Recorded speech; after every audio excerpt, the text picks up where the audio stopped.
Previously on Music Lessons by E.O.A.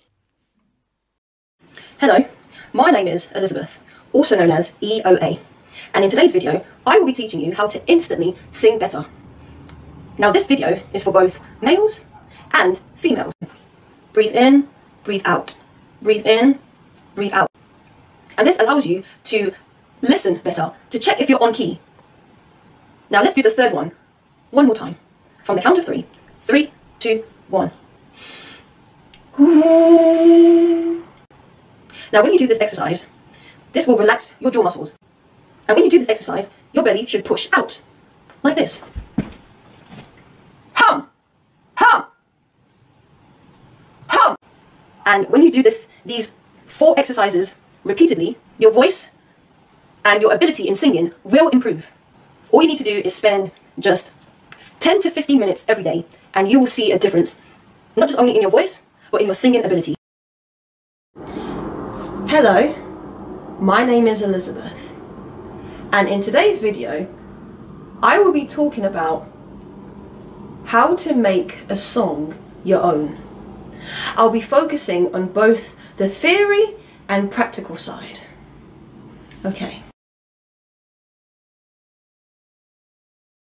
First things first, before you start singing any song, I would like for you to listen to the song at least 3 times, straight after one another.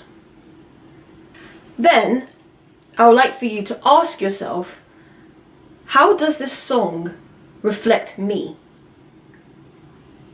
And how do I relate to it? Then, I would like for you to listen to the song a cappella, so you can focus on the message and the delivery. Another thing I would like to pinpoint is, one of the main reasons why people tend to sound like the artist is simply because when they're singing, they are thinking about the artist. So whether you're a singer or a vocalist or a rapper, if you're thinking about the artist, then 9 times out of 10, you are going to sound like them. Simply because you are not focusing on the lyrics, the message. And that is what you're supposed to do. So if you're a singer or a vocalist, and let's say, for example, you're singing a song by Rihanna. If you're a female vocalist and you're thinking about Rihanna while you're singing her song, then naturally you will sound like her, because you're supposed to be focused on the lyrics, on the music, not the artist behind the song. Now, I used to be guilty of this back when I was younger. Anytime if I would sing a song, I would just be thinking about the artist. So I could be singing a song by Beyonce, Rihanna, Asha, Alicia Keys, any artist. And then subconsciously, I will sound like them. Simply because they are on my mind, when I should be paying attention to the music and how I want it to be interpreted. My own interpretation of the song, not theirs.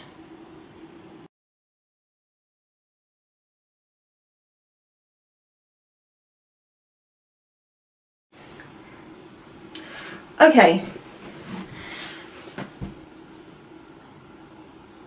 I would like for you to make up 3 ad-libs or vocal runs on the spot. Here's a demonstration. Ooh, oh, yeah, yeah, yeah. E.O.A, E.O.A. Oh, yeah. Oh, yeah.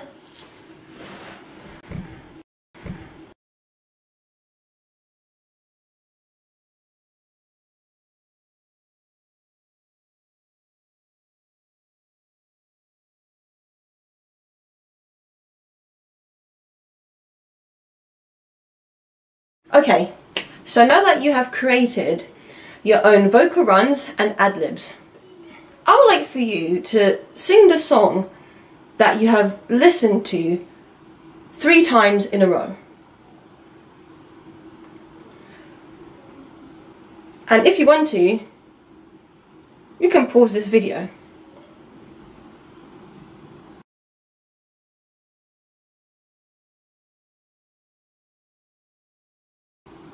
You can sing it at your own time, or if you want to, you can pause this video.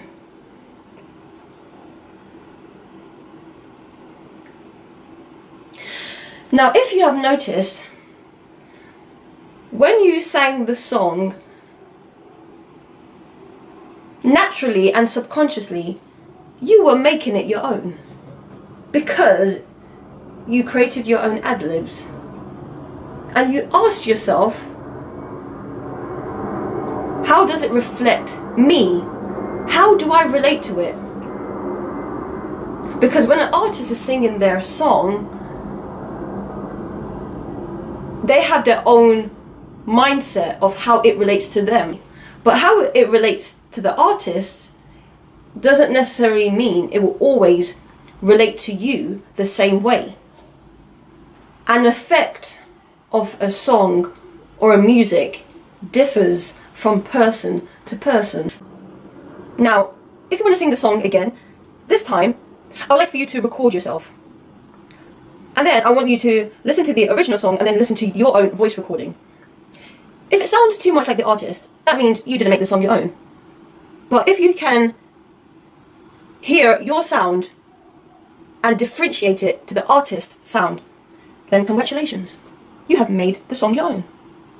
Now, of course, this doesn't happen overnight, because if you've been copying the way someone sings for years, then mentally, subconsciously, naturally, that'll be very hard to remove, because it's been ingrained. But once you teach yourself that that's their way of singing the song, that's how they want to express themselves, then naturally you will learn that I have my own way of expressing myself musically. How do I want this song to be heard? What is my delivery of this music? Now, the reason why I told you to do that is because I'm testing you to create your ad-libs, your own vocal runs. And the reason why I did that is to test your originality. Because have you noticed, those ad-libs or vocal runs you just did, that came from you. Nobody was going to do those vocal runs. Nobody was going to do those exact ad-libs you just did. That was your original sound. That was your originality. That came from you.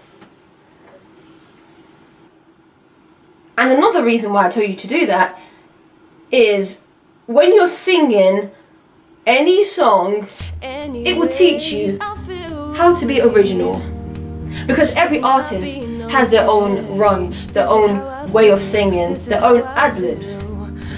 Now, after you have listened to the song that I told you to do, in the theory side, I want you to tell me how you feel in just 3 words.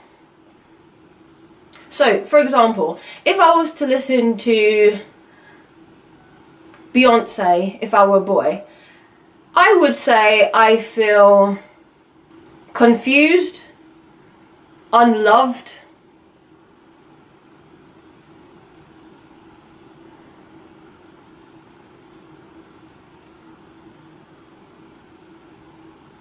and frustrated. Confused, unloved, and frustrated.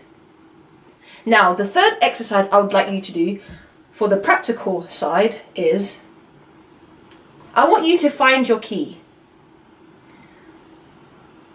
Now, one thing I like to explain is this. When you're starting a song in a certain key, if you start it too high, when it comes to the chorus, it may be too high for you to reach. Or when you start a song a bit too low, when it comes to reaching the lower notes, it may be too low for your voice. So you have to find the perfect key. And the way to do that is to hum.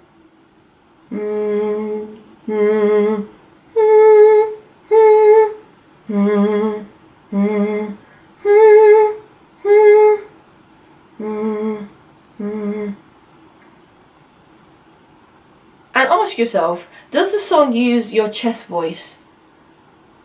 Does it use your head voice? If it uses your head voice, then don't start the song too high.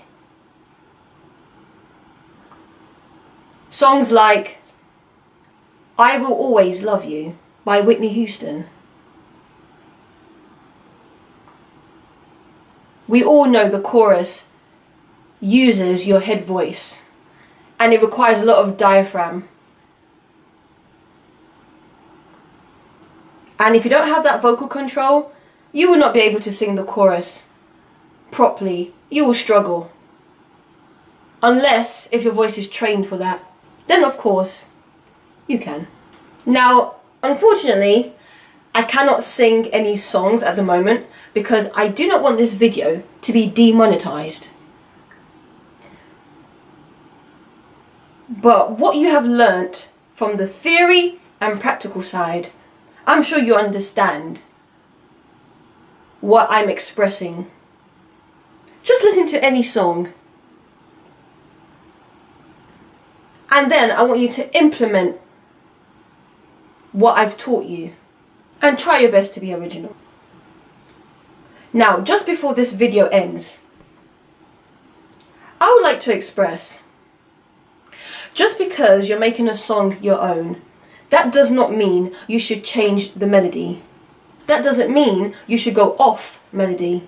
You should keep at least 75% of the original melody, or the melody of the song. That way, the listeners will know what song you're singing and it doesn't sound too much like something else. So, let me give you an example. I'm going to give you a slight section of one of the verses of my original song. Here is the original melody. Easy said than done, I just need to belong. Ooh. But if I was to sing it like this, easy said than done, I just need to belong. Ooh. That is going off melody.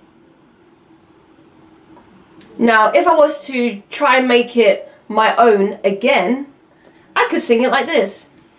Easy said than done, I just need to belong. Ooh. The melody was still there, but I just varied up a bit. I just used another variation. I sung in a different tone. My delivery was slightly different. I also sang it in a bit of a whispery voice. Easy said than done, I just need to belong. Ooh. I don't really understand. I need somebody to hold my hands, fill the room with air, the darkest hours here. Why do you come here when I don't want you here? Can't you leave me alone? I'm in my zone. Okay, this is it for today's lesson. I hope you've learned something today on both the theory and the practical side of how to make a song your own. I really appreciate your time. Thank you very much for watching this video. Don't forget to like, comment and subscribe. More content will be on the way. Goodbye.